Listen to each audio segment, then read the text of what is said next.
সবাই ভালো আছেন, সুস্থ আছেন। আমার বোন একটা তরকারি করছে কচু দিয়ে চিংড়ি মাছ, তা আমি কোনোদিন খাইনি। সেটা কীভাবে বানাচ্ছে সেটা আপনাদের সঙ্গে শেয়ার করছি। কচু আর আলু তোমার ভেজে নিয়েছি। কচু সেদ্ধ করিস নি, আমি ভেজেছি। আলু আর কচু এই দেখুন ভালো করে ভেজে নিয়েছে। এবার এই কড়ার মধ্যে কি ফোড়ন দিলি তেলে? তেজপাতা, কাঁচা লঙ্কা, তেজপাতা, শুকনো লঙ্কা আর আর কিছু না। এবার পেঁয়াজ আর রসুন, নাকি শুধু পেঁয়াজ? আচ্ছা, পেঁয়াজটা দিয়েছিস, ভাজা ভাজা হবে। আর এইদিকে তোমার বোন আমার গ্রেট করছে রসুন আর আদা। মশলা তৈরি করবে, হ্যাঁ একটা মশলা তৈরি করবে। আদা রসুন গ্রেট করছে। এই হচ্ছে আমার বোন মুখটা দেখা একটু দেখি। হ্যালো, কিছু মনে করবেন না। ও বলছে আমি এখনও চুল আমার কি অবস্থা, আমায় দেখাস না, তবে একটু দেখে নিলাম। এটা হচ্ছে আমার বোন।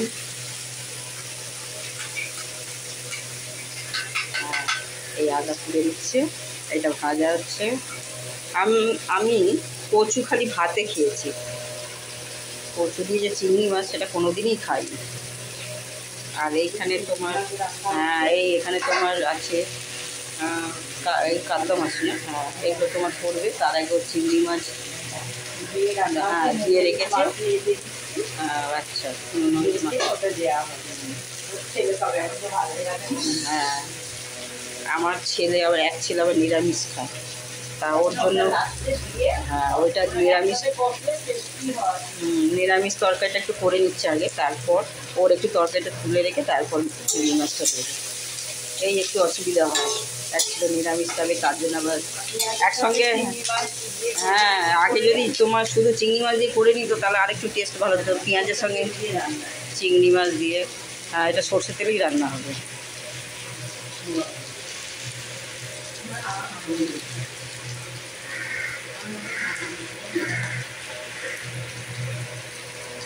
খুব সুন্দর আমার বোন রান্না করে। আমি কালকে খেলাম, দেখাতে পারলাম না, এত সুন্দর রান্না করেছিল ইলিশ মাছ।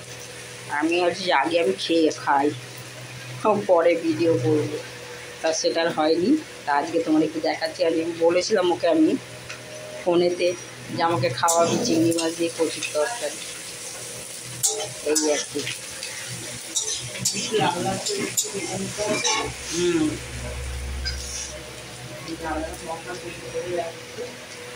ওই আদা রসুনের পাশে একটা মশলা করছে, বানাচ্ছে লঙ্কা, যেমন ঝাল খাবে। হ্যাঁ,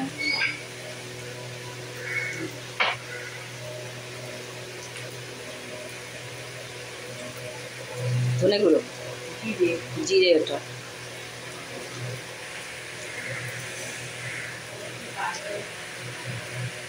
তরকারি মাপে অনুযায়ী মশলা। ধনে গুঁড়ো, জিরে গুঁড়ো, যতটা তরকারি সেই বুঝে মশলা, তো সবাই একটা আন্দাজ আছে। আলু ওর মধ্যে ধরে আলু ভেজে দিবি না দুটো দিবি?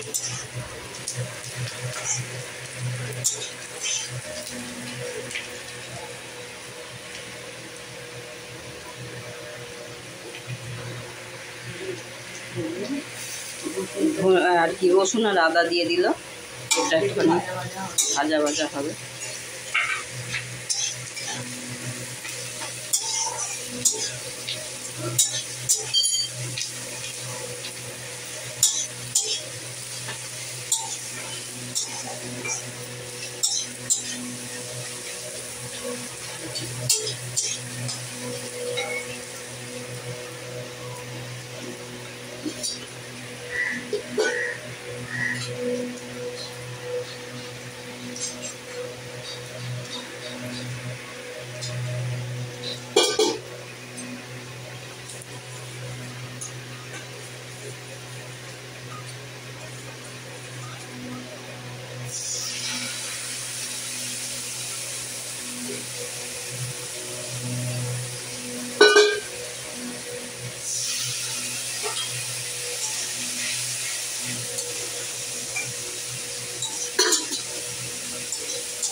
হ্যাঁ, এবার এটা যেটা ভেজে রেখেছিল ওইটা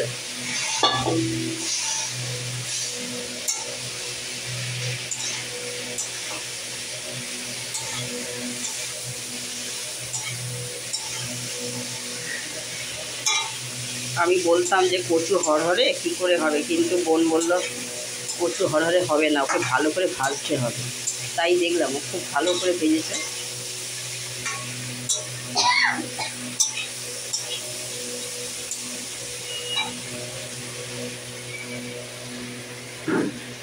এবার একটু নুনটা তো নিজের স্বাদ মতো টেস্ট অনুযায়ী দিতে হবে।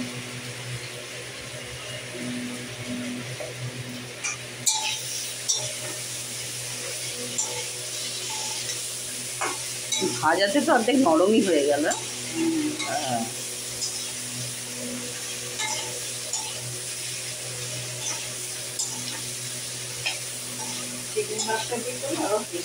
হ্যাঁ, চিংড়ি মাছটা ওর সঙ্গে পড়ে গেলে টেস্ট হতো, কিন্তু এখন ওই যে তরকারিটাকে তুলে রাখতে হবে ওই জন্য।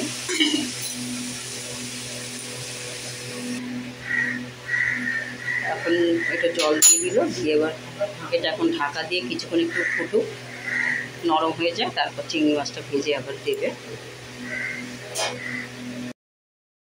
এই যে তোমার তরকারিটা হয়ে গেছে সেদ্ধ, কিন্তু এই যে আমার ছেলের জন্য একটু তরকারি তুলে রাখতে হলো। এবার এই চিংড়ি মাছটা দিতে হবে বলে চিংড়ি মাছটাও একটু কড়াতে ভেজে নিচ্ছে। ভেজে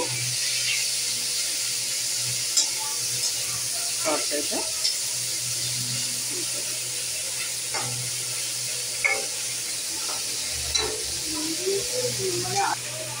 এটা আগেই হয়ে যেত, ওই নিরামিষটা আগে করতে হলো বলে, নাহলে ওর সঙ্গে চিংড়ি মাছটাও হয়ে যেত। সেই জন্য এটা আবার আলাদা করে একটুখানি ভালো করে একটুখানি ভাজতে হবে। এই ভাজা হচ্ছে, এবার এই চিংড়ি মাছটা ভাজা হয়ে গেল। এইবার এই তরকারিটা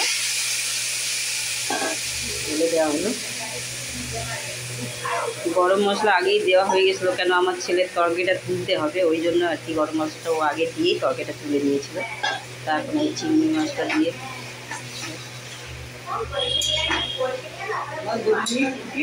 হ্যাঁ একটুখানি ফোটানো হবে আর কি, ফুটিয়ে নামিয়ে দেবে।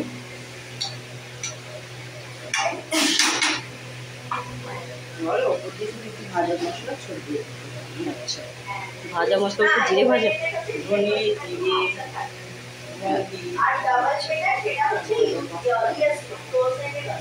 এই ওপর থেকে একটা ভাজা মশলা দেওয়া হলো, ধনে জিরে মৌরি এইসব ভেজে গুঁড়িয়ে রেখে দিয়েছিল, সেই ভাজা মশলাটাও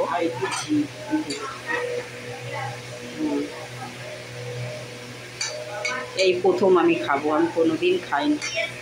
আমার এটা আপনাদেরও একটু শেয়ার করলাম। অনেকেই হয়তো আপনারা জানেন করেন মাছ দিয়ে, চিংড়ি মাছ দিয়ে, আমি দেখতাম, কিন্তু হ্যাঁ এর মধ্যে একটু ঘি দেওয়া হচ্ছে।